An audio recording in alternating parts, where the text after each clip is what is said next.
కరీంనగర్ జిల్లాని గిట్ట మనం చూసుకున్నట్టు ఉంటే ఈ మానేరు పరివాహక ప్రాంతం అప్పర్ మానేరు కుడెలి వాగు నుంచి పాలవంచ వాగు నుంచి అప్పర్ మానేరు నిండుతుంది. ఆడికెళ్ళి మిడిల్ మానేరు ఈ యొక్క కుదురుపాక దగ్గర మిడిల్ మానేరు నిండుతుంది. ఈ మిడిల్ మానేరు నుండి లోయర్ మానేరు డ్యామ్ కరీంనగర్ ఆ డ్యామ్ కూడా నిండి ఈ యొక్క జలసిరి ప్రవహిస్తూనే ఉంటుంది. ఈ నిర్రవారిన భూములల్లా ఈరోజు పచ్చని ప్రకృతితోటి విలాసిల్లుతుంది. ఈ ప్రాంతం ఈ భూమికి పచ్చని చీర కట్టినట్టుగా ఈ జలసిరితోటి వర్ధిల్లుతోంది. ఇంతేకాకుండా మత్స్య పరిశ్రమ ఈరోజు చేపలు తినడానికి ఎంతో ఆహార ఉత్పత్తి అవుతుంది. తర్వాత వ్యవసాయ రంగానికి కూడా చాలా ఉపాధి ఎక్కువైతుంది. అన్ని రకాల వ్యవసాయ పంటలు పండిస్తుండ్రు.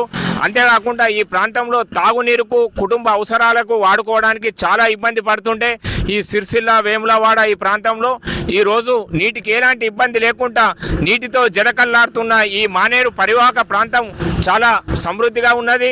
ఈరోజు మనం చూసినట్టయితుంటే ఈ మానేరు మిడిల్ మానేరు మొత్తం నిండుకున్నది, ఓసారి నిండుకుండలాగా ఉన్నది.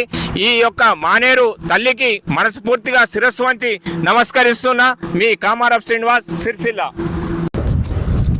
ఉమ్మడి కరీంనగర్ జిల్లాని గిట్ట చూసుకున్నట్టు ఉంటే ఒకప్పుడు నీరు లేక నిర్రవారిన భూములన్నీ ఈరోజు upper Maneru, middle Maneru, lower Maneru తోటి మానేరు పరివాహక ప్రాంతం అంతా ఈరోజు జలసిరితోటి ఎంతో ఆనందంగా ఆహ్లాదకరంగా వ్యవసాయ రంగానికే కాదు మరియు మత్స్యకారులకు చేపలు పట్టే వాళ్ళకు కానీ తర్వాత తాగునీరుకు కానీ ఎలాంటి లోటు లేకుండా ఉంది.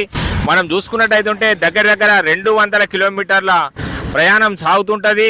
మానేరు మా తల్లి ఈ మానేరు పరివాహక ప్రాంత బిడ్డలకు తన పిల్లలను తన సంఖలో ఎత్తుకొని ఓలలాడినట్టుగా ఉంటుంది. ఒకసారి అందరూ సందర్శించాలి. మానేరు పరివాహక ప్రాంతం చాలా జలసిరితోటి కలకల్లాడుతుంది. ఒకసారి సందర్శించండి. జలమే జీవాధారం ఈ జీవకోటికి.